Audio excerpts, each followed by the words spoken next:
orang-orang yang mahu supaya kembali kepada nah sahaja. Kemunculan mereka di zaman mutaakhir berlaku pada kurun ke-7 Hijrah. Sebenarnya mereka adalah dari aliran yang dibawa oleh Imam Ahmad bin Hanbal, tetapi dihidupkan semula tokohnya yang terkemuka ialah Imam Ibn Taymiyah. Beliau dan pengikut-pengikutnya menentang sekerah-kerahnya mereka yang mentakwil ayat-ayat yang mutasyabihat. Ayat-ayat yang di antaranya menyamakan Tuhan dengan makhluk Tuhan. Yadullah, tangan Tuhan. Ainullah, mata Tuhan. Qadamullah, kaki Tuhan. Ar-Rahman 'alal arsy istawa, Tuhan bersemayam di atas arsy. Ini ada dalam Quran, ada dalam hadis Nabi SAW. Ada dalam hadis Nabi. Golongan ini mahu supaya ayat-ayat yang mutasyabihat tidak ditakwil. Tak ditakwil, serah pada Allah Ta'ala. Tuhan tak sama dengan makhluk. Bila budak tanya Nabi, Ainallah, mana Tuhan? Nabi kata, Fis sama'. Nabi jawab, Fis sama', Tuhan di langit.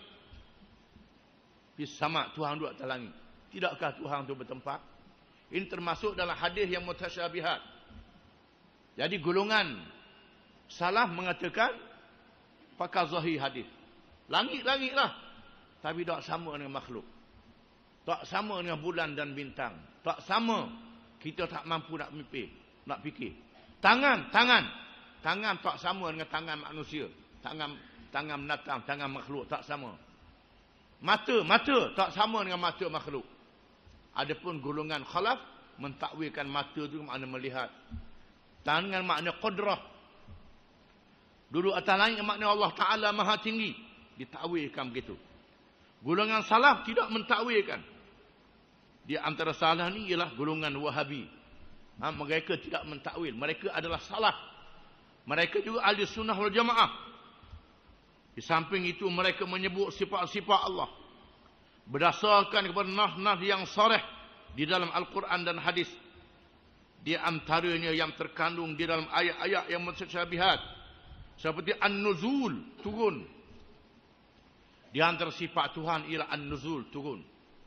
Bukan wujud, kidang, baqaq yang kita bilang 20, tambah lagi an-nuzul. Kerana sabda Nabi SAW, Yangzilu Rabbuna tabaraka wa ta'ala ila sama'id dunya fi thuluthil akhiri minal lail. Allah Ta'ala turun ke langit dunia pada 1/3 yang akhir di waktu malam. Dan Allah berfirman, berdoalah, barang siapa yang berdoa, aku terima doanya. Barang siapa yang beristighfar, aku terima istighfarnya. Di mana hadis ini menunjukkan Allah Ta'ala turun, an-nuzul, turun. Di antara sifat Allah Ta'ala ialah an-nuzul, turun. Turun tidak sama dengan turun makhluk. Allah Ta'ala tidak sama dengan makhluk. Al-istiwa, di antara sifat Allah Ta'ala ialah istiwa, bersemayam. Bersemayam, raja bersemayam, Allah Ta'ala bersemayam. Tapi bersemayam Allah Ta'ala tidak sama dengan bersemayam raja. Ad-dhahik, suka gelak ketawa. Ini antara sifat Allah Ta'ala. Kerana sabda Nabi SAW, Inna Allah yadhak al-qatil wal-maqtul fil jannah. Allah Ta'ala ketawa kerana orang yang membunuh dan dibunuh masuk syurga. Ini kerana ada hadis yang mengatakan demikian. Maka di antara sifat Allah Ta'ala ad-dhahik, ketawa dan lain-lain. Dengan tidaklah sekali-kali menyamakan Allah dengan makhluk ini. Allah Ta'ala tak sama dengan makhluk. Ketawa Allah Ta'ala tak sama dengan ketawa makhluk. Suka Allah Ta'ala tak sama dengan suka makhluk. Allah Ta'ala tidak sama dengan makhluk dengan menyerah kepada Allah Ta'ala. Di samping itu mereka menonjolkan kembali kepada masyarakat huraian-huraian yang panjang berhubung dengan perkara-perkara yang membawa kepada syirik, seperti kesilapan-kesilapan yang berlaku dalam perkara tawassul, ziarah kubur dan sebagainya. Tawassul, bertawassul dengan orang mati, mereka tidak membenarkan. Ziarah kubur dengan berdoa pada orang yang ada dalam kubur, minta dengan orang yang ada dalam kubur. Datuk, Tuan Syekh, minta dengan orang mati dah. Tak boleh. Ini diharamkan oleh mazhab salaf, tak dibenarkan. Termasuk dalam syirik dan sebagainya. Apabila mereka dengan tegahnya menentang penggunaan ilmu akal, maka golongan salaf yang baru ini bergeser dengan mazhab Asy'ariyah dan Maturidiyah, jadi berlawan. Jadi baloh pula salaf dengan Asy'ariyah dan Maturidiyah, jadi baloh. Macam baloh dengan Al-Wahabi. Semua tu ahli sunnah mereka berlawan, berkelahi dalam bab furu', dalam bab cabang. Ini kerana tidak tahu sejarah. Bila tak tahu sejarah, jadi baloh lah. Kena baca sejarah dia.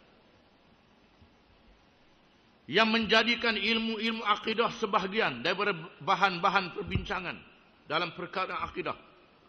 Golongan salafiyun menolak takwil ayat-ayat mutasyabihat yang dilakukan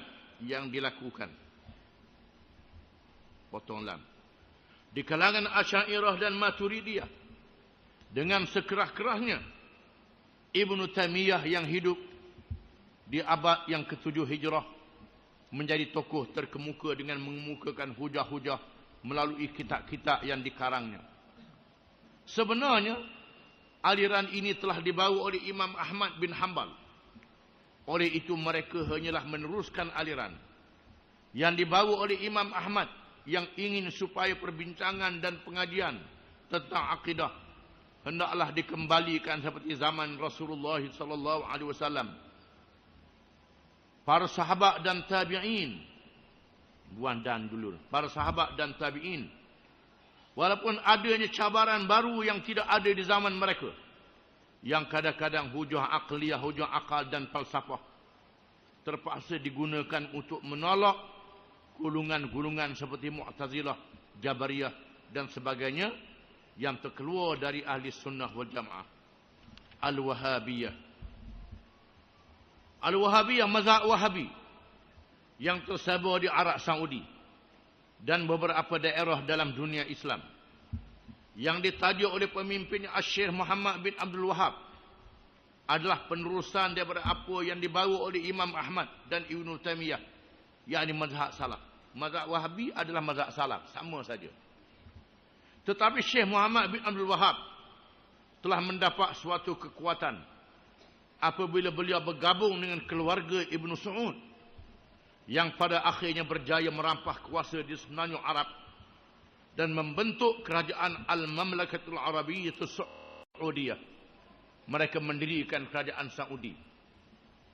Mazhab Wahabi dengan tegahnya mengemukakan dua prinsip yang penting, iaitu tauhid yang bersih dari sebarang syirik dan menyerang sebarang bentuk perkara yang dianggap bid'ah. Bid'ah yang perkara yang tidak ada di zaman Nabi sallallahu alaihi wasallam. Halal dan haram diambil dari sumber Al-Quran dan hadis. Adapun cakap ulama hendaklah dikaji dahulu. Lalu mereka membuka peluang ijtihad dengan seluah-luahnya, menentang sekerah-kerahnya ziarah kubur orang-orang yang dianggap sebagai wali-wali dan menganggap perkara ini adalah perkara membawa kepada syirik, kecuali menziarah kubur untuk mengambil iktibar kepada hari akhirat, bukannya untuk berdoa kepada si mati. Ini betul lah.